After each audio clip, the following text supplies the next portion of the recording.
So welcome you again. Uttarakhand PCS mains अभी April में means कुछ ही दिन बाद आपका एग्ज़ाम होने वाला है।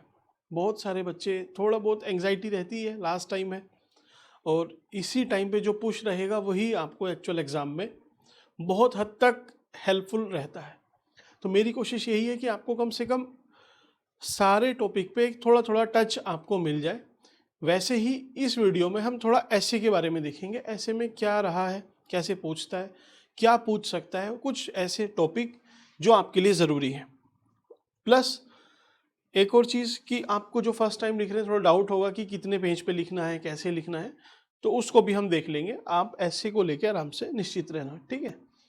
तो चलिए, सबसे पहले एक बार PYQs देखने आपको सबसे ज़्यादा ज़रूरी है। विदाउट PYQs आप स्टार्ट मत करना कुछ भी, है ना।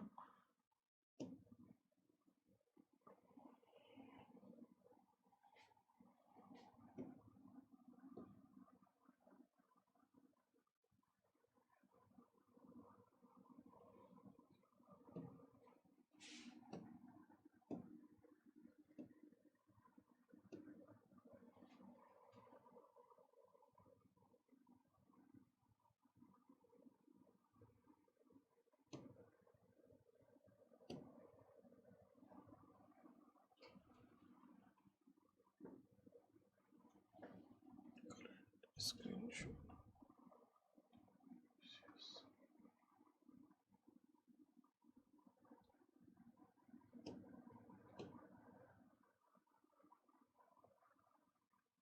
चलिए ठीक है। हाँ, ये आपके PYQs है 2012, 16, 21 और फिर 24 में जो आपका मेंस हुआ है उसके। एक बार आप थोड़ा सा ब्रीफिंग इसके बारे में आपको होनी चाहिए। देखिए, एक बार ये इन्होंने क्वेश्चन पूछा, मींस ये क्वेश्चन आपका 2012 का है, ठीक है। 2012, एक सेकेंड, ठीक, ये 12 है, देन ये 16 है, ये 21 है, रेड कलर में जितना है 21 है, और ये आपका 24 है, ठीक है। चलिए, 2012 का है अपने पास। 12 से देखते हैं कि किस तरीके से पूछ रहा है। तो कुछ ऐसा नहीं है कि एक्सेप्शनल पूछ लेगा, आप जैसे लिख के आओगे मेन चीज़ वो है। तो देखिए, पहले उसने पूछा इंडियन इकोनॉमी टुवर्ड डेवलपमेंट, भारतीय अर्थव्यवस्था विकास की ओर उन्मुख है। 2012 अच्छी ग्रोथ रेट थी, उस वजह से पूछा होगा। नहीं तो भाई इकोनॉमी का एक ही जनरल सा है, आपको इसके बारे में थोड़ा बहुत आइडिया होगा, है ना, इकोनॉमी के बारे में कि भाई आगे बढ़ रही है। तो आपको कैसे लिखना था, आप इंट्रो दे सकते थे, ठीक है। इंट्रो में आपने जीडीपी ग्रोथ रेट, इकोनॉमी का कोई डेटा बताया, है ना, और भी बहुत सारे डेटा आपने कोट किए कि हाँ जो हमारी इकोनॉमी है वो इस तरीके से ग्रोथ कर रही है। फिर सेक्टर वाइज आ जाओ, कृषि प्राइमरी सेक्टर में, ठीक है, एग्रीकल्चर, फिर सेकेंडरी में आ जाओ, फिर टर्शरी सेक्टर में आप आ जाओगे, इन सब में आओगे। फिर ओवरऑल कि इसके इम्पैक्ट क्या हो रहे हैं, ठीक है, आपने इम्पैक्ट लिखे। इम्पैक्ट के बाद फिर इसके थोड़े बहुत चैलेंजेस और फिर कंक्लूजन। अभी बात समझ में नहीं आई, जो फर्स्ट टाइम लिख रहे हैं देखिए, आपके लिए यहीं से आपकी चीज़ें काफ़ी हद तक क्लियर हो जाएंगी। 8 पेपर आपको लिखने हैं, 700 शब्द है ना, तो 100 ही आ पाएंगे एक पेज पे। 3 ज़्यादा हो गया यार, ये रुको।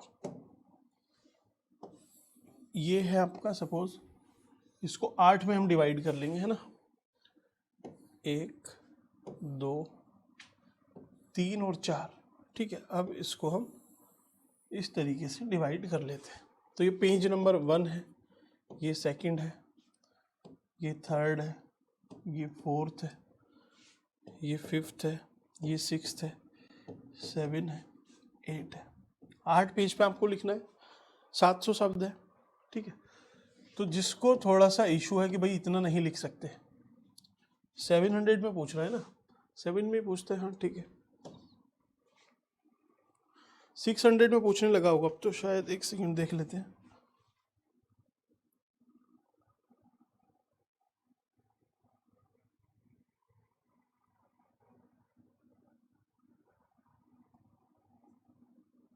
चलिए, तो लगभग आपको ये 8 पेज लिखने हैं। तो पहले पे तो आपका इंट्रोडक्शन आ गया है यहाँ पे कि भाई जो इकोनॉमी है वो ठीक है विकास कर रही है, ये ग्रोथ रेट का हमारा डेटा है, इतनी जीडीपी का आकार है, हमारा स्टॉक मार्केट उस टाइम पे इतना होगा, है ना। इस तरीके से आप लिख सकते हो। हम नंबर 1 है डिजिटल ट्रांजैक्शन में, दुनिया के 40% हम ही करते हैं। तो इस तरीके से जो भी आपको डेटा पता है आप वो लिख सकते हैं। तो जो भी है जैसे 5 4 3 2 1 किसी भी तरीके से 6 6 5 4 3 2 1 इस तरीके से आप लिख सकते हो। ये क्या है कि लगभग 6% से ऊपर की हमारी सस्टेन ग्रोथ रेट है।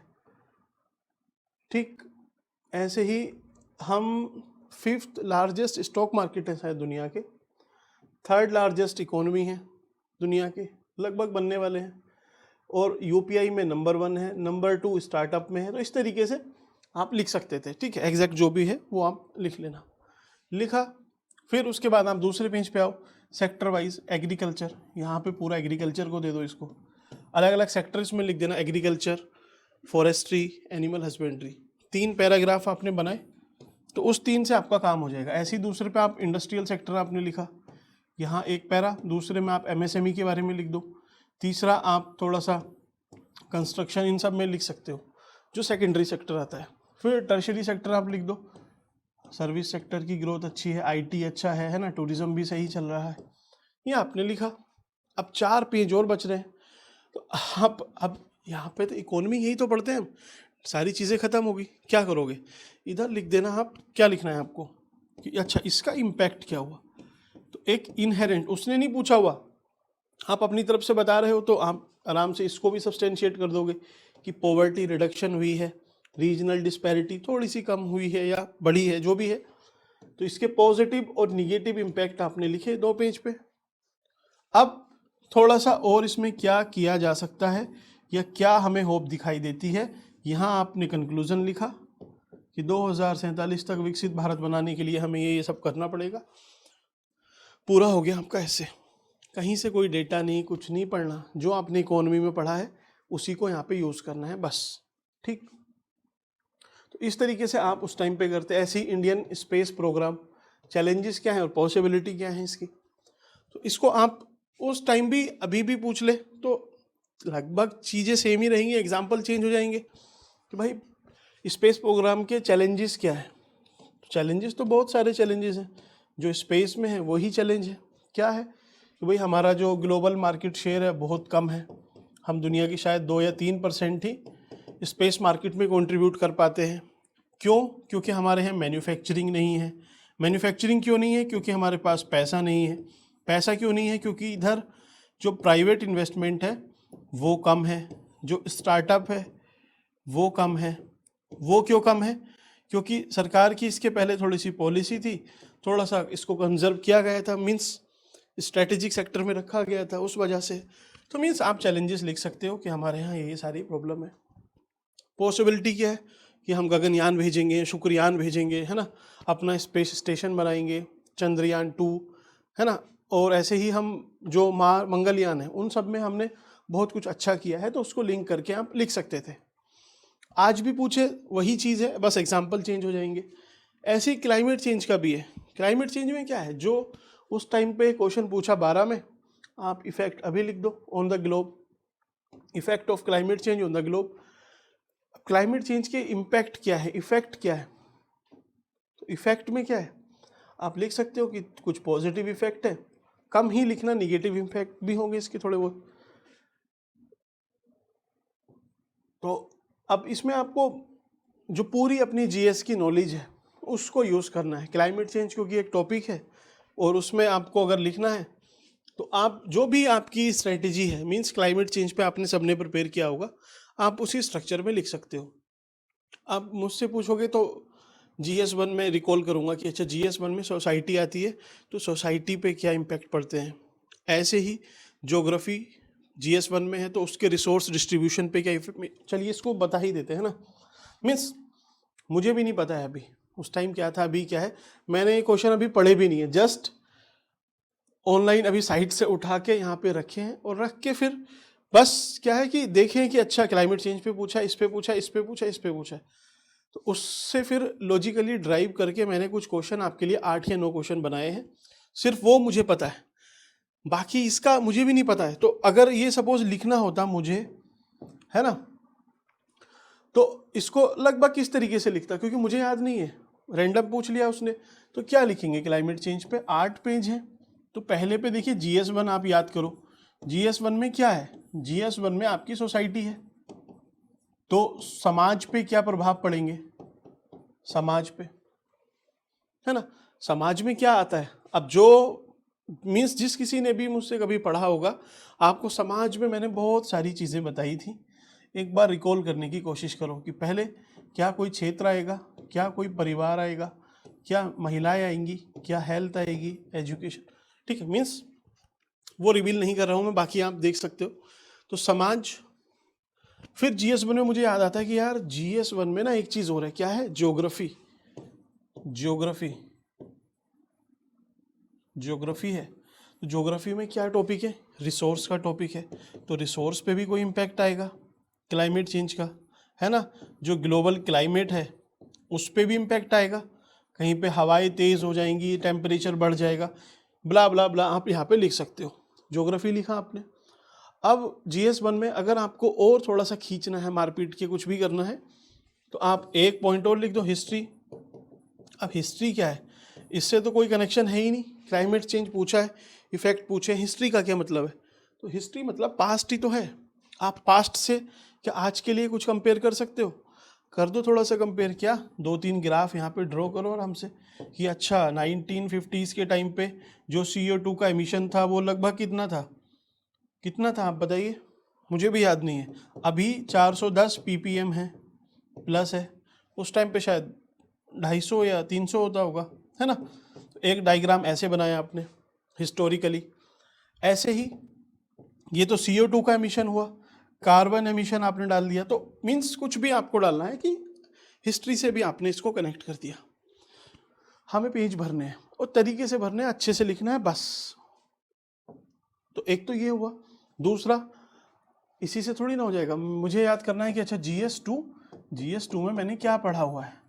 मैंने पढ़ा है एडमिनिस्ट्रेशन, है ना, मैंने पढ़ा है इंटरनेशनल रिलेशन, ठीक है, मुझे पता है पॉलिटी,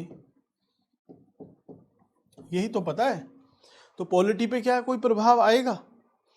तो क्लाइमेट चेंज का राजनीति पे एज सच कोई डायरेक्ट ऐसा इम्पैक्ट तो है नहीं, लेकिन आप बोल सकते हो कि एक जो निगेटिव इम्पैक्ट होते हैं क्लाइमेट चेंज के, उससे जो वहाँ की पॉपुलेशन है वो थोड़ा सा अपना जो गुस्सा है वो पॉलिटिकल, जो भी उस टाइम पे अथॉरिटी है उस पर निकालती है। एग्जाम्पल के लिए आपको बताता हूँ, जब मनमोहन सिंह की सरकार थी 2013 और 14 में आए थे मोदी जी, है ना।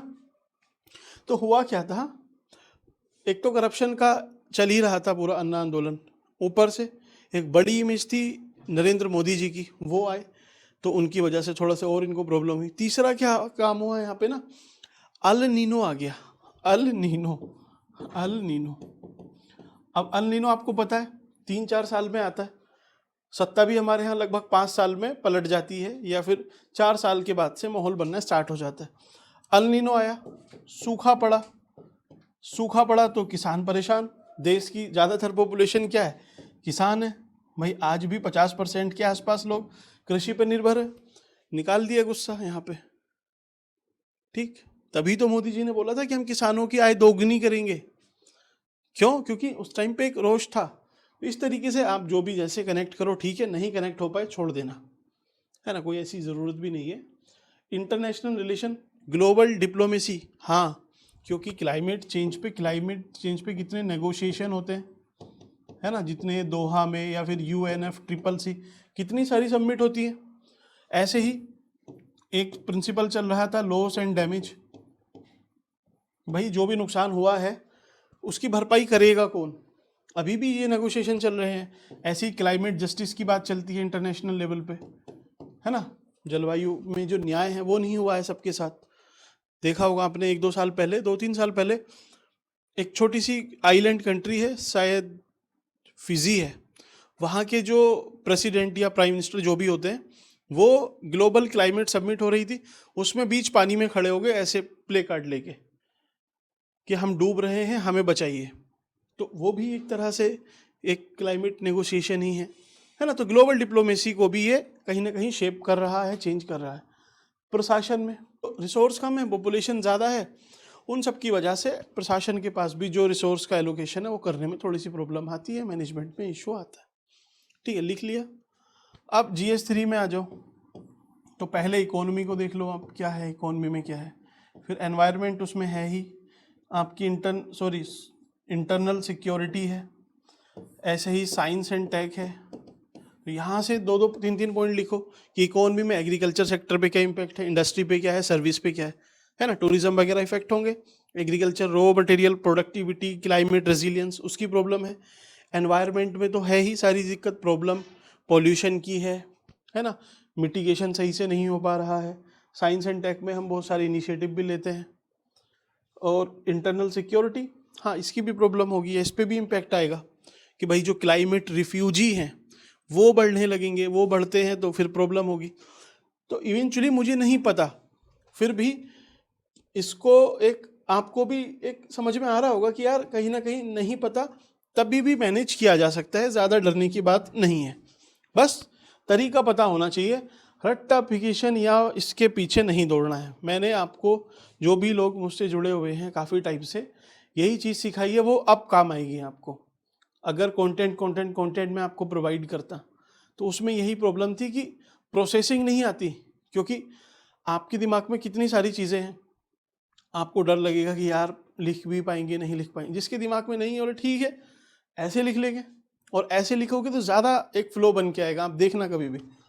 ठीक है, तो यहाँ पे आपने क्लाइमेट के बारे में, फिर जो हमने पहले क्या डिस्कस किया था, सबसे पहले हमने शायद GS1, उसमें सोशल एनवायरनमेंट, टेक्नोलॉजिकल, ये सब आप यहाँ पे लिख लेना, हो जाएगा, आराम से हो जाएगा, कोई इसमें प्रॉब्लम नहीं आएगी, है ना।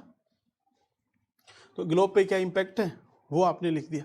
अब यहाँ पे ना ग्लोब था, मैंने आपको GS1 2 3 4 ऐसे समझाया, आप उसमें एग्जाम्पल क्या है, सोचो तो इंडिया के बारे में ही, लेकिन एग्जाम्पल कोई दूसरी देश का डाल देना, बस किसे क्या पता चल रहा है ना। समझ गए आप बात को। तो ये इस तरीके से 12 का ऐसे हो जाएगा।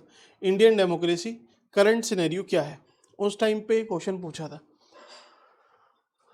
मुझे भी नहीं पता है उस टाइम पे क्या करंट सिनेरियो था, है ना। 2012 हम नहीं थे इतने अवेयर क्या प्रॉब्लम थी, लेकिन आप क्या आज के हिसाब से कुछ लगा सकते हो अजम्पशन कैसा रहा होगा, पता नहीं। लेकिन हमें पता है कि डेमोक्रेसी की कुछ बेसिक चीज़ें हैं, उस बेस पे हम निकाल लेंगे कि भाई डेमोक्रेसी क्या है। लोग हैं, है ना, लोग हैं, और कौन है, कुछ पॉलिटिकल पार्टी हैं, और कौन है, यहाँ पे एक सरकार होती है, चुनी हुई सरकार होती है ना। और इस तरीके से ही आप सरकार के भी 2-3 पार्ट निकाल दो इसमें से, कि जुडिशरी है, पार्लियामेंट है, लेजिस्लेचर है। अब इन सब की प्रॉब्लम लिखनी शुरू करो आप, क्या है ये प्रॉब्लम, क्या जो भी इनके फीचर्स हैं, अच्छी या बुरी सिनेरियो चल रहा है उसके बारे में आप लिख सकते हो, है ना। लोगों के लिए क्या है कि आज के टाइम पे जो लोग हैं वो डेमोक्रेसी में ज़्यादा पार्टिसिपेट कर रहे हैं, वो हमें कैसे पता चल रहा है, जो वोटर टर्नआउट है वो बढ़ रहा है। ठीक है, अब वोटर का टर्नआउट अगर बढ़ रहा है, इंक्रीज हो रहा है, तो पार्टिसिपेशन बढ़ा, तो ये हमारी डेमोक्रेसी के लिए अच्छा है या खराब है, अच्छा है। भाई दुनिया की सबसे बड़ी डेमोक्रेसी है, ओल्डेस्ट भी हम ही हैं। ठीक है, अमेरिका को बोलते हैं लोग, लेकिन अमेरिका कब की है, 1776 में डेमोक्रेसी बना होगा, हम कब से हैं। ठीक है, तो लोगों के बारे में आपने बहुत सारे पॉइंट लिखे। ऐसे ही पॉलिटिकल पार्टीज के बारे में लिख दो कि हमारे यहाँ डायनेस्टिक पॉलिटिक्स है, राजवंश आधारित है। कैसे भाई, अगर कोई पार्टी है यूपी में तो वो है उनके बच्चे उनके बच्चे उनके बच्चे, इस तरीके से चल रहा है। केंद्र में कोई है जो फर्स्ट फैमिली है सपोज, तो उनका ही चला आ रहा है। ऐसे ही साउथ में आप देख लो, वहाँ पे अलग सिस्टम है। तो जो डायनेस्टी है वो तो चली आ रही है, इवन जो करंट गवर्नमेंट है बीजेपी है उसमें भी डायनेस्टी मीन्स ये सब चीज़ें चल रही हैं। आप देखो कल ही या आज उन्होंने शपथ ली है, कौन है, बिहार के CM सम्राट चौधरी। अब उनके फादर कौन थे? शकुनी चौधरी। तो वो जनरेशनल चली आ रही, जनरेशनल शिफ्ट हो रहा है हमारे यहाँ, बस इंटर जनरेशन शिफ्ट हो रहा है, बाकी कुछ नहीं है। जिसके हाथ में सत्ता थी उन्हीं के हाथ में है, तो डायनेस्टी है। दूसरा, पार्टीज के लेवल पे आप सोचो कि रीजनल वर्सेस नेशनल पार्टी, इनमें एक डिवाइड है, वो अपने इशू थोड़े से ज़्यादा पुश करते हैं, है ना। इस तरीके से आप पॉलिटिकल पार्टीज के लेवल पे भी लिख सकते हो, गवर्नमेंट के लेवल पे भी लिख सकते हो, ठीक है। तो आप अलग अलग इस तरीके से इसको एक्सपेंड करते जाओ, आराम से आपका आंसर बन जाता है। उस टाइम का सिनेरियो भी आपके सामने निकल के आ जाता डेमोक्रेसी का, ठीक, कोई प्रॉब्लम नहीं होगी। Last, United Nation Organization and international peace, UNO और इंटरनेशनल पीस। भाई ये तो सच में इतनी कबाड़ ऑर्गेनाइजेशन है, ये कुछ नहीं कर सकती, नथिंग। और मोदी जी ने बोला भी था, यूएन में ही बोला था कि institute made with the mindset of 20th century can not reflect the realities of today. मतलब जो भी संस्थाएं जो 20वीं सदी के एक मानसिकता से बनाई गई, वो आज की हकीकत को बयान नहीं कर सकते, क्योंकि उन जो 20वीं सदी थी उसमें एक बाईपोलर वर्ल्ड था, रशिया था और आपका यूएसए था, उसी के अराउंड दोनों चीज़ें घूम रही थी। आज मल्टीपोलर वर्ल्ड है, और मल्टीपोलर वर्ल्ड के साथ साथ जो रीजनल पोलैरिटी है वो निकल के आ रही है। मतलब कैसे? दुनिया में देखिए अलग अलग ध्रुव तो बन ही रहे हैं, अमेरिका है, रशिया है, चाइना है, इंडिया है, तो ये तो भाई मल्टीपोलर हो रहा है वर्ल्ड। लेकिन ब्राज़ील भी हम इसमें जोड़ सकते हो। लेकिन अब क्या है ना, रीजनल पोलैरिटी भी निकल के आ रही है। जैसे अब गल्फ देश है, तो उसमें अब एक ही सुपर पावर है, वो कौन है? ईरान, है ना। वो ही बन के आया है या फिर उभर के आया है। साउथ एशिया में चलिए आप बोल सकते हैं इंडिया बोल लीजिए, और पूरे एशिया में तो चाइना, और क्योंकि हम इंडिया से हैं तो इंडिया को भी लिख लेना, वैसे चाइना काफ़ी आगे है। ऐसे ही आप साउथ अमेरिका का नाम सोचो तो एक ही नाम निकल के आता है, ब्राज़ील, है ना। ब्राज़ील, अर्जेंटीना, मेन ब्राज़ील ही है। पूरे अफ्रीकन कॉन्टिनेंट को सोच लो तो कौन निकल के आता है? साउथ अफ्रीका ही आती है। उन 54 देश में सिर्फ एक ही देश निकल के आता है, कौन है? South Africa. तो एक तरह से रीजनल वो पोलैरिटी बन के आ रहा है, ठीक है। तो बात क्या है कि यूएन और इंटरनेशनल पीस, तो क्या ये अंतर्राष्ट्रीय जो शांति है उससे इसका कोई संबंध है भी या नहीं? ये आज भी क्वेश्चन बिल्कुल वैलिड है कि हाँ संबंध है या नहीं है। तो चलिए इस पर थोड़ी सी बात कर लेते हैं, कभी पूछ ही ले आपसे। तो यूएनओ, हाँ बोल देना कब बना है ना, 1945। और छोड़ो इसको भी, आपको लगेगा कि यार एक पेज में इंट्रोडक्शन करना है, यूएनओ के बारे में लिखना है। अब आप बोल रहे हो कि 1945 लिख दो काम हो जाएगा, तो 1945 तो 2 लाइन में ख़त्म हो जाएगा, फिर क्या करना है ना। बात तो वो है। असल में मैं आपको चीज़ तो यही सिखाना चाहता हूँ कि ये ठीक है, ये 2 लाइन, ये तो आप 2 क्या आप 10 पढ़ी हुई हैं तो आप लिख लोगे, नहीं पढ़ा है तब कैसे करोगे, बात उसकी है। तो चलिए इसके बारे में थोड़ा सा फिर आपको क्या करना पड़ेगा, अपने दिमाग पे जोर डालना। और यूएन 1945 में बना है, बस आपको ये डेटा पता है और कुछ नहीं पता। तो उसके पहले की थोड़ी सी इवेंट पे जाना, कैसे, इसके हिस्टोरिकल बैकग्राउंड पे जाना कि वर्ल्ड वॉर 2 या पोस्ट वर्ल्ड वॉर, ठीक है, दुनिया में ये सब क्राइसिस थे, दुनिया अलग अलग ध्रुवों में बटा हुआ था, ठीक। तो उन सब चीज़ों को सॉल्व करने के लिए यूएनओ हमने बनाया 1945 में। और उसके बाद से हालांकि दुनिया 2 ध्रुवों में बटी, एक तरफ यूएसए, दूसरी तरफ यूएसएसआर, फिर भी जो कोल्ड वॉर उस टाइम पे स्टार्ट हुआ उसको उसने एक एक्चुअल फिजिकल या फिर रियल वॉर में कन्वर्ट नहीं होने दिया। ये दिखाता है कि यूएनओ काफ़ी सक्सेसफुल रहा है, ठीक है। बस यहाँ तक ले आए।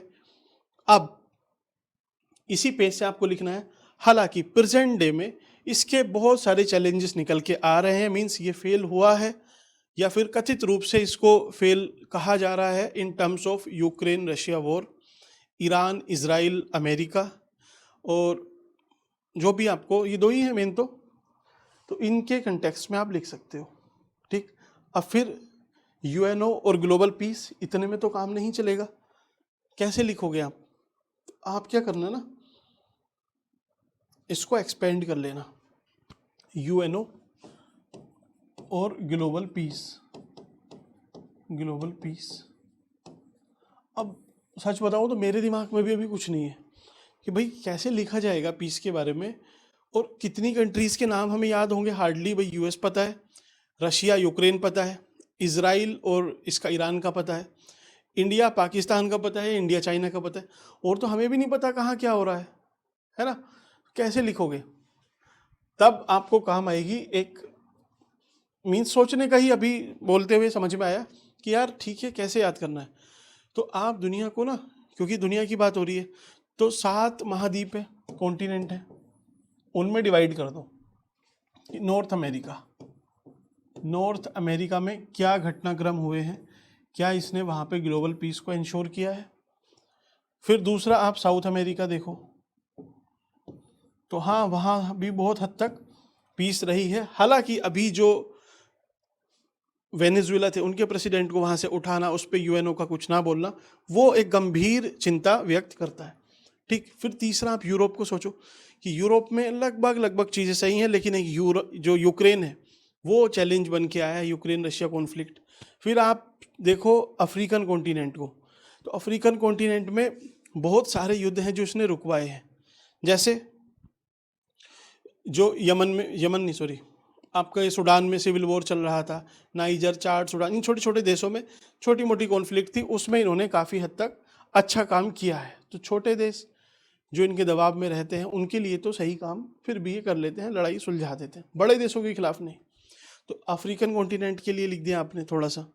फिर आप आ जाओ इधर एशिया में, एशिया के बारे में लिखो कि एशिया में इंडो पाकिस्तान वॉर एक दिक्कत रही, लेकिन इंडो चाइना और जो भी चाइना का एग्रेशन है साउथ चाइना सी में, उसको भी ये कुछ नहीं कर पाया है। ठीक। तो मीन्स क्या है, आप एक एक पेज पे एक एक कॉन्टिनेंट को आपने कवर किया कि हाँ ठीक है, यूएसए में काफ़ी हद तक शांति रही, ठीक है, और उसके डेवलपमेंट में इसका योगदान है। उसने यूएसए को भी कहीं ना कहीं थोड़ा सा कंट्रोल में तो नहीं, मीन्स बोल सकते हैं कि हाँ इतनी बड़ी सुपर पावर को भी उसने ऐसा डेस्पोट या फिर निरंकुश नहीं होने दिया। ऐसे ही अब वहाँ भी प्रॉब्लम है, क्योंकि वो अमेरिका बोलता है कि हम कनाडा को भी ले लेंगे, ग्रीनलैंड को ले लेंगे और वेनेजुएला को उठा लेंगे, उठा भी लिया उसको। तो आप उसके बाद लिख लेना हालांकि ये खतरा वहाँ पे निकल के आया है, तो मतलब पीस इंश्योर नहीं हुई है। ऐसे ही दूसरे पेज पे आप समझ रहे हो मैं क्या बोल रहा हूँ, आपके पास लिखने के लिए ज़्यादा नहीं है, एक पेज है, एक पेज पे पहले आपने यूएसए मीन्स एक नॉर्थ अमेरिका को आपने थोड़ा सा इलेबोरेट किया, फिर आपने उसके जो मेन चैलेंजेस हैं, ये देखिए ब्राज़ील को सॉरी वेनेजुएला के प्रेसिडेंट को उठा लिया, तब कुछ नहीं हुआ। ऐसे ही कनाडा को बोल रहा था कि हमारा ये 52 स्टेट बन जाएगा, वो प्रॉब्लम रही। ऐसे ही बोला कि हम ग्रीनलैंड को अपनाना चाहते हैं, तो वो सारी एक कॉज ऑफ या बोन ऑफ कंटेंशन है, प्रॉब्लम है थोड़ी सी। अब दूसरे पेज पे आ जाओ, आप लिख रहे हो सपोज एशिया के बारे में, तो हाँ एशिया में बहुत हद तक इसने कंट्रोल कराया है, मीडिएशन भी किए हैं।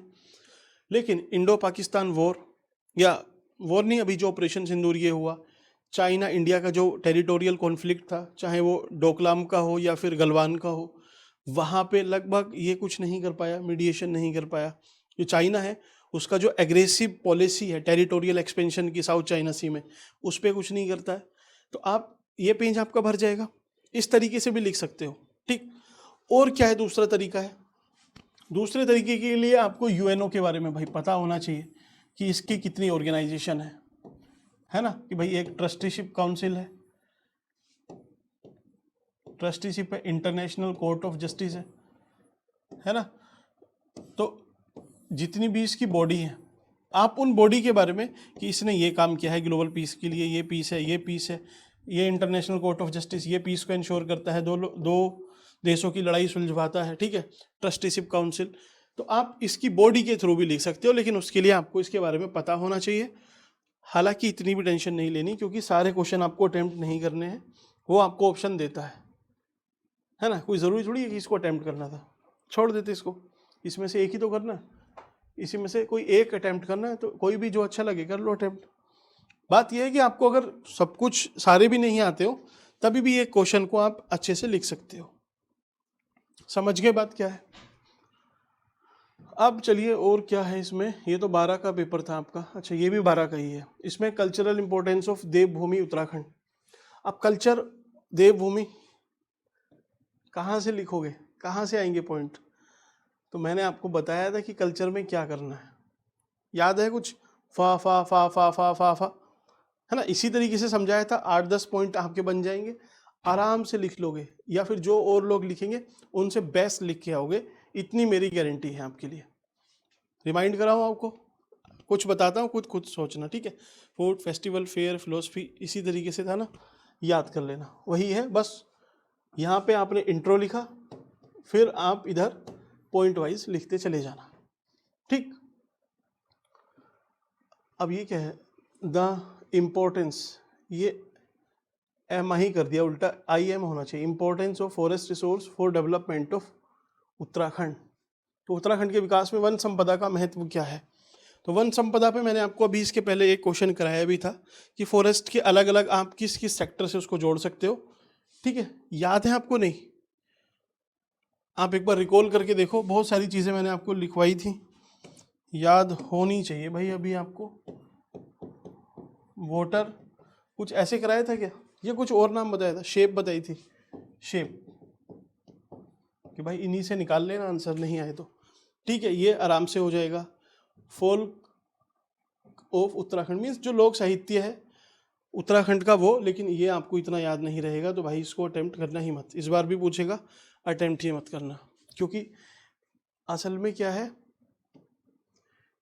अभी आपकी एंशिएंट हिस्ट्री लगभग आज मैं पूरी करा दूंगा, वीडियो आ जाएगी। फिर 2 दिन बाद मेडिवल हिस्ट्री हो जाएगी उत्तराखंड की, और फिर 2-3 दिन में आपकी जो मॉडर्न हिस्ट्री है उत्तराखंड की वो हो जाएगी। उसके बाद मुझे कल्चर कराना है उत्तराखंड का, तो कल्चर में आपके ये सब आ जाएंगे, फूड, फिलोसफी, फेस्टिवल, फेयर, जितने मेले लगते हैं, जितना साहित्य है, ये सब आ जाएगा। एवरीथिंग, जो बोली हैं, जो कल्चरल पॉकेट्स हैं, वो सब। लेकिन मैं आपसे इसलिए नहीं बोल रहा हूँ क्योंकि हो सकता है कि उसमें डिले हो जाए अभी, है ना? 20 तक मेरा टारगेट है कि 20 तक हिस्ट्री पूरी, और फिर 3 से 4 दिन में आपका कल्चर पूरा, मीन्स 24 अप्रैल तक आपका हो जाए। फिर भी मैं अभी से बोल रहा हूँ, आप उस पर अभी डिपेंड मत करना, आ जाए तो वेल एंड गुड है, लेकिन आप इसको अटेम्प्ट ही मत करना अगर नहीं आता है तो, ठीक? ऐसे ही challenges for Uttarakhand in view of women empowerment, महिला सशक्तिकरण के कंटेक्स्ट में क्या है, तो इस पे तो इतना डेटा होगा सबके पास, इतना सब कुछ होगा कि मैं भी बोलूँगा कोई काम का नहीं है आपके लिए, आपके पास ही सफिशिएंट है। इस पर डिस्कस में नहीं करने वाला हूँ, ठीक है? आराम से लिख लोगे। वीमेन एम्पावरमेंट के लिए मैंने आपको एक स्कीम भी कराई है ना इसके पहले, उसमें बहुत सारी स्कीम्स है, वो स्कीम एक बार देख लो, उसी से भी बहुत सारी चीज़ें आपकी आराम से समझ में आ जाएंगी, ठीक? तो ये 2016 का है, 16 में देखते हैं। तो इन्होंने रिपीट कर दिया, देखिए question, folk culture of Uttarakhand, Uttarakhand का लोक साहित्य 2016 में फिर से पूछ रहा है। तो अगर तैयार है तो लिख देना, नहीं है तो छोड़ देना। फोक कल्चर के बारे में, ठीक है? कल्चर तो कल्चर ही लिख देना, कल्चर के बारे में जो भी है आप लिख सकते हो इसको। ये हाँ, इसको, ये साहित्य नहीं है, ये साहित्य नहीं है, ये संस्कृति के बारे में पूछ रहा है। थोड़ा सा ध्यान से पढ़ना इसको, यहाँ गलती मत करना। जैसे ये है, ये आपसे उत्तराखंड का लोक साहित्य पूछ रहा था, आप देखो इसको, ये लोक साहित्य पूछ रहा है, जो साहित्य नहीं है। मैं आपको क्या बोल रहा हूँ, साहित्य वाला आए तो भाई छोड़ देना, एक साहित्य कहाँ तक लिखोगे इतना। अगर ये संस्कृति के बारे में पूछ रहा है तो आराम से आप लिख सकते हो। संस्कृति पे उसने पूछा हुआ भी था, ये कहाँ है अपना cultural importance of Uttarakhand Devbhoomi. Natural beauty of Devbhoomi Uttarakhand, तो प्राकृतिक सौंदर्य, इसके बारे में लिख सकते हो, लिख देना। बहुत कंटेंट है, पहाड़ से शुरू करना, पहाड़ हैं, पहाड़ों में भी अलग अलग डिवीज़न हैं, फिर आप आ जाना रिवर। आप समझ रहे हो क्या, कैसे लिखना है इसको? मैंने हर चीज़ आपको बताई हुई, पता भी है, लेकिन आप दिमाग से शायद उसको सोच पाए या नहीं सोच पाए। ज्योग्राफी पढ़ाई थी आपको, ज्योग्राफी में मैंने क्या बताया था आपसे कि पहले हम जियोमॉर्फोलॉजी पढ़ेंगे, जिसमें ये पहाड़ सब आ जाएंगे, जितने भी पहाड़ हैं। फिर हम पढ़ेंगे वहाँ की जलवायु, क्लाइमेट, ठीक? तो जलवायु आ जाएगी। उसके बाद हम पढ़ते हैं पानी, पानी मीन्स ओशियनोग्राफी। पानी के बाद हम पढ़ते हैं वहाँ की मिट्टी, बायोज्योग्राफी जिसको बोलते हैं। उसके बाद पढ़ते हैं एनवायरनमेंट, ठीक? एनवायरनमेंट। और एनवायरनमेंट में हम जो फ्लोरा है और फोना है उन दोनों के बारे में भी पढ़ लेते हैं। फ्लोरा एंड फोना मतलब एनिमल और प्लांट्स, यही सारे तो लिखने हैं आपको कि भाई जो नेचुरल ब्यूटी है वो क्या है, पहाड़ हैं, ग्रेट हिमालय है, मिडिल हिमालय है, शिवालिक है, अलग अलग रेंजेस हैं, नंदा देवी है, सब कुछ है, लिख लिया। ऐसे ही क्लाइमेट पे आओ, क्लाइमेटिक वेरिएशन कितना ज़्यादा है, ठंडी जलवायु है, नैनीताल मसूरी अपने टेम्परेचर के लिए फेमस है, मीन्स अपनी क्लाइमेट के लिए फेमस है। ऐसे ही मुक्तेश्वर, ऊपर बर्फ़ भी पड़ती है, ओली है, क्लाइमेट के बारे में भी बहुत कुछ लिख लोगे। फिर पानी, इतनी सारी रिवर है, ताल है, झील है, वाटरफॉल है, ठीक है, लिख लोगे। मिट्टी, मिट्टी के बारे में भी आप लिख सकते हो कि यहाँ पे माउंटेनियस सॉइल है, फॉरेस्टेड सॉइल है, जो अपने आप में ही एक व्यू बनाती है, बुग्याल है ऊपर। ऐसे ही वाइल्ड लाइफ के बारे में लिख सकते हो, प्लांट के बारे में लिख सकते हो, है ना, कि रोडेंड्रोन से लेके सिल्वर, जूनिफर, देवदार, चीड़, ओक मीन्स बांज, लिख लिया आपने, बस। देवभूमि ये भी हो जाएगा। अब क्या है, कथा साहित्य, फिक्शन ऑफ उत्तराखंड। तो कथा साहित्य मीन्स इसी को मैं बोल रहा हूँ, साहित्य को आप मत टच करना। फिर पूछा उसने सोशल स्टेटस ऑफ वीमेन, तो आप पिछले साल का अगर ये पेपर करके जाते वीमेन एम्पावरमेंट का, तो आप वीमेन वाला फिर से कर लेते, तो ये इजी था आपके लिए, ठीक है, कर लोगे आप। 2016 वाला है। अब present scenario of Indian foreign policy, उस टाइम की फॉरेन पॉलिसी का इसने सिनेरियो पूछा हुआ है। तो फॉरेन पॉलिसी में आपसे अभी भी पूछ लेना, तो आप बस कीवर्ड थोड़े से 8-10 कीवर्ड आपको याद रखने हैं, उसी से आपका काम बन जाएगा। जैसे कि विदेश नीति की वर्तमान परिदृश्य क्या है, मीन्स हम क्या, हमारा एक सिनेरियो है, तो हम भाई मल्टीपोलर वर्ल्ड चाहते हैं, है ना, बहुध्रुवीय विश्व, कि भाई एक ध्रुव नहीं हो, यूएस और वो नहीं हो, बाकी सारे भी हो, हम भी हो उसमें, ठीक। दूसरा हम क्या चाहते हैं भाई, अपनी स्ट्रेटेजिक ऑटोनॉमी, है ना, कि भाई हमें अगर फ़ायदा यूएसए से है तो हम यूएसए से रखेंगे, हम वहाँ से जो ड्रोन हैं वो मंगाएंगे, जो भी हमें डिफेंस डील करनी है और भी जो चीज़ें चाहिए वो हम वहाँ से करेंगे। हमारा अगर फ़ायदा हो रहा है रशिया से S-400 लेने से, तो हम वहाँ से लेंगे, हम किसी भी देश के दबाव में नहीं आएंगे। हम इजराइल से भी असला लेके आएंगे, हम ईरान में भी चबाहर पोर्ट बनाएंगे, है ना, तो हमारे हित जहाँ होंगे। हम चाइना से भी रखेंगे, है ना, RIC बनाएंगे, रशिया, इंडिया, चाइना। हम क्वाड भी बनाएंगे, कहाँ भाई, ऑस्ट्रेलिया, इंडिया, USA और जापान। समझ गए आप क्या है, तो स्ट्रेटेजिक ऑटोनॉमी रखेंगे। मल्टीपोलर वर्ल्ड, हम मल्टी अलाइनमेंट कर रहेंगे, है ना, सिर्फ 2 देशों से नहीं, 2 ध्रुवों से नहीं, बाकी लोगों से भी हम अलाइन करेंगे, अपने इंटरेस्ट बेस्ड अलाइनमेंट होगा। हम ग्लोबल साउथ की बात करेंगे, या करते हैं अभी भी, कि जो ग्लोबल साउथ है, ग्लोबल साउथ में इंडिया एक बड़ी सुपर पावर है, और हमारी सागर पॉलिसी है कि जो समुद्र में रहने वाले छोटे छोटे देश हैं हम उनको रिप्रेजेंट करें, महासागर डॉक्ट्रीन है ना, उस तरीके से। आप समझ गए ना मैं क्या बोल रहा हूँ। तो ऐसे आपको ये 10 कीवर्ड याद रख लेना, जो भी 10 पॉइंट है उस पे आप पूरा सिनेरियो लिख के आ जाओगे, कोई प्रॉब्लम नहीं है ना। पॉइंट कम पड़े तो पंचशील डाल देना कि हम नॉन एग्रेशन है हमारा, हम किसी देश के खिलाफ नो फर्स्ट यूज पॉलिसी है, हम नहीं आक्रमण करते। तो हमारी विदेश नीति हमारी इन सब चीज़ों में रिफ्लेक्ट होती है ना। आप लिख लेना अपने हिसाब से। अब क्या है, संचार क्रांति, उस टाइम पे पूछा था। संचार क्रांति आप भूल जाओ, आप ऐसा समझ लेना हमारे यहाँ जो डिजिटल इंडिया है बस वो पूछ रहा है, ये समझो आप, जो डिजिटल इंडिया है उसके बारे में पूछ रहा है, आप लिख के आ जाना। Urbanisation and problem of environmental pollution, शहरीकरण, आपने GS1 में, मैंने आपको ज्योग्राफी में ये बहुत ठीक ठाक तरीके से समझाया था, ध्यान रखना। स्पॉन्ज सिटीज़ के बारे में, है ना, ऐसे शहर बनाने हैं जो हरे भी हों, नीले भी हो, जो बारिश पड़े तो पानी को एब्जॉर्ब भी कर ले, प्लांट हो, सब कुछ हो। ऐसी problem of terrorism and its solution, role of Indian protection of human right. तो आतंकवाद की समस्या और समाधान, क्या समस्या है, तो वही सब जो हम सुनते आ रहे हैं, आपने GS3 इंटरनल सिक्योरिटी में पढ़ा होगा कि रेडिकलाइजेशन है ना, रिलीजियस एक जो टिल्ट है वो हम टेररिज्म को दे देते हैं, या फिर जो धर्म का एक चोला ओढ़ लेते हैं, उस वजह से टेररिस्ट अपने आप को कहीं ना कहीं जस्टिफाई करते हैं। आइडियोलॉजिकल इशू रहते हैं। मीन्स आप आराम से इसको लिख लोगे, इसमें भी कुछ ज़्यादा चीज़ें नहीं हैं। ऐसी role of Indian in protection of human right.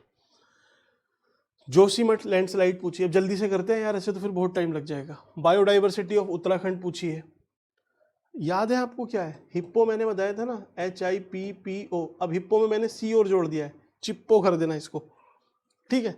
तो क्या एक पेज पे लिखो क्लाइमेट चेंज की वजह से बायोडाइवर्सिटी चेंज हो रही है, दूसरे पे लिखो हैबिटाट खत्म हो रहा है, हैबिटाट डिस्ट्रक्शन, फिर लिखो इन्वेजिव एलियन स्पेसीज बढ़ रही है, पोल्यूशन बढ़ रहा है, पोचिंग है, ओवर ग्रेजिंग है।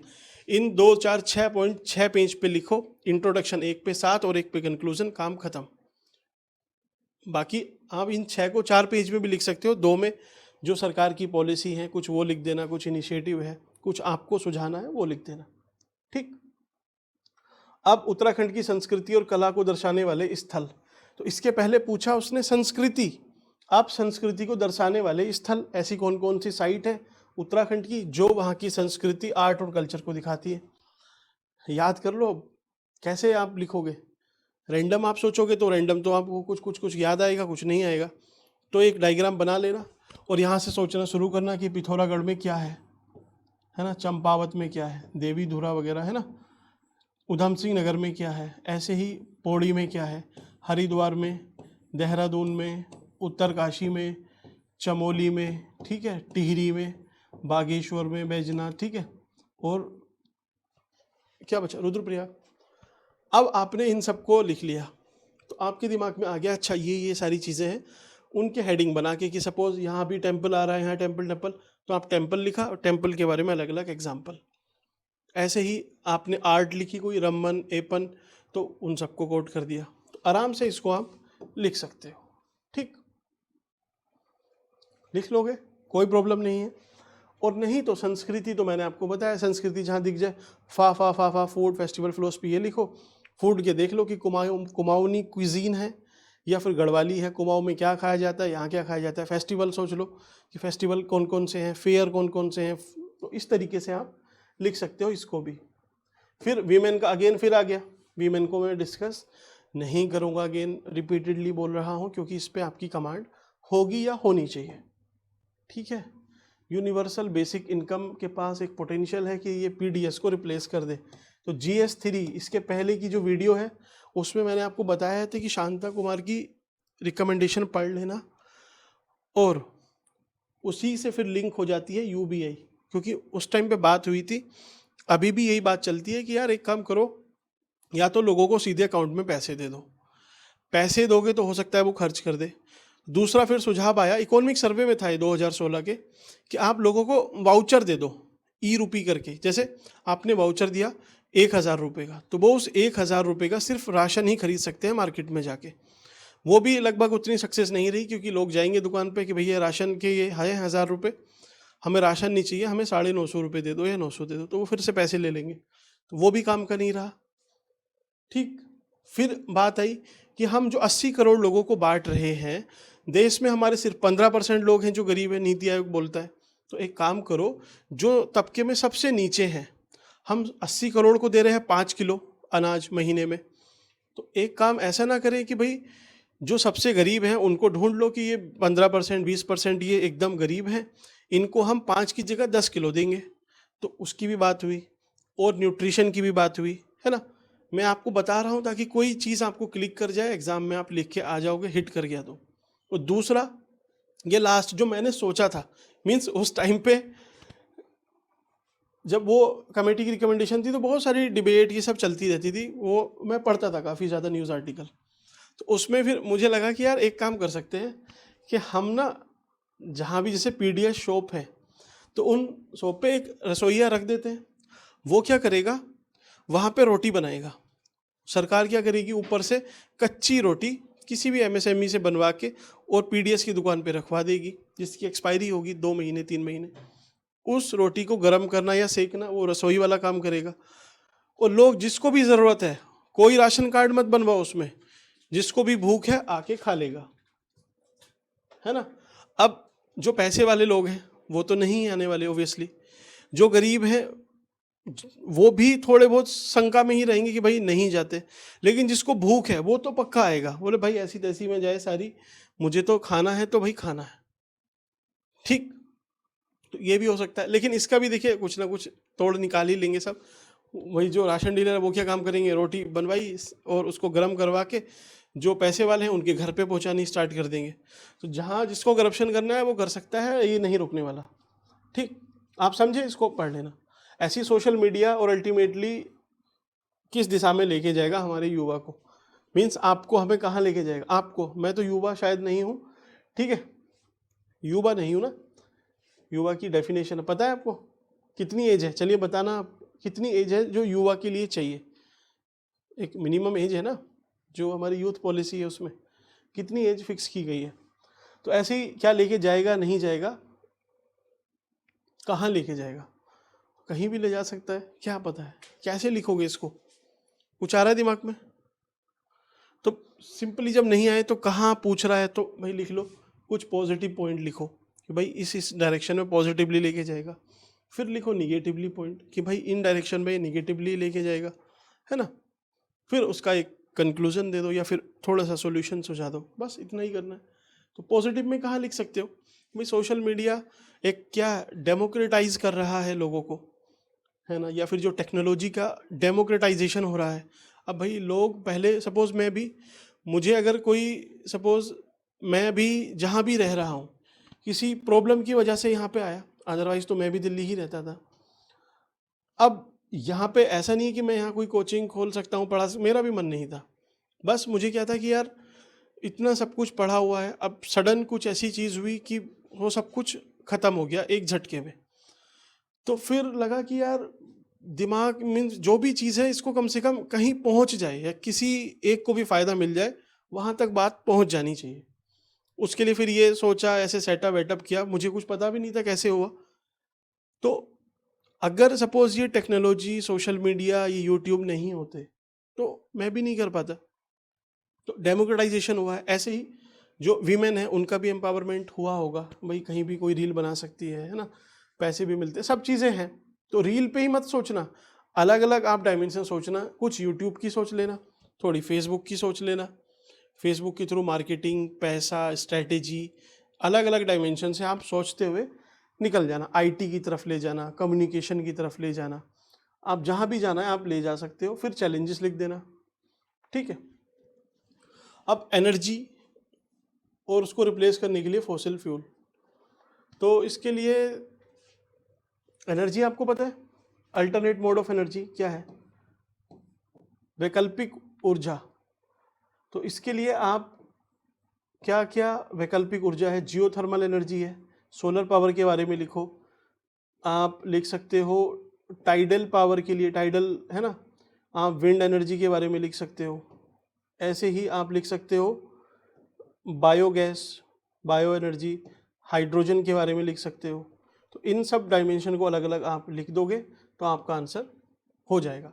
और आज हम लगभग 40% जो हमारा टारगेट था उसको तो अचीव कर चुके हैं कि हम नॉन फॉसिल से जनरेट करते हैं, हाइड्रो इलेक्ट्रिक पावर। तो इनके थ्रू आप लिख सकते हो।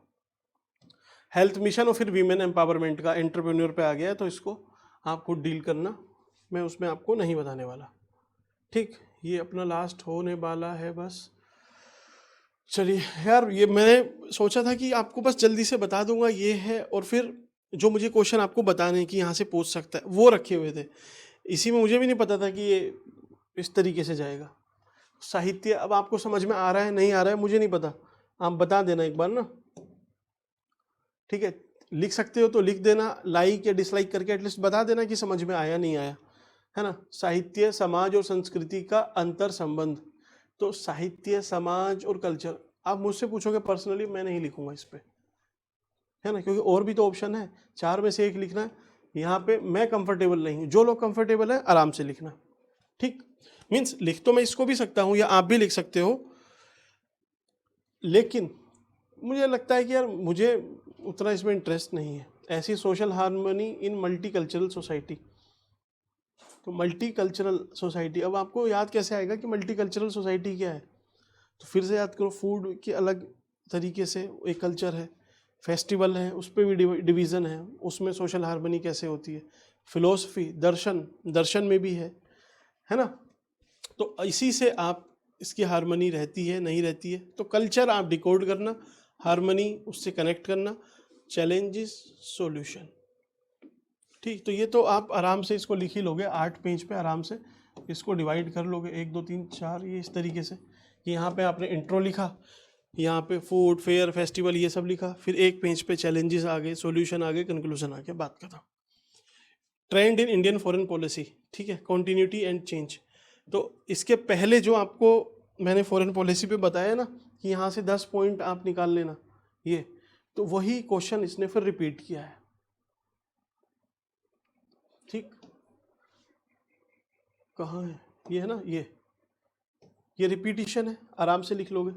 Industry and trade basic of economic strength in growing India. तो 2012 में याद करो जो क्वेश्चन आया था कि भारतीय अर्थव्यवस्था विकास उन्मुखी है, तो उसमें मैंने आपसे बताया था कि अर्थव्यवस्था मतलब इकोनॉमी, एग्रीकल्चर, इंडस्ट्री और टर्शरी सेक्टर में उसको डिवाइड कर लेना।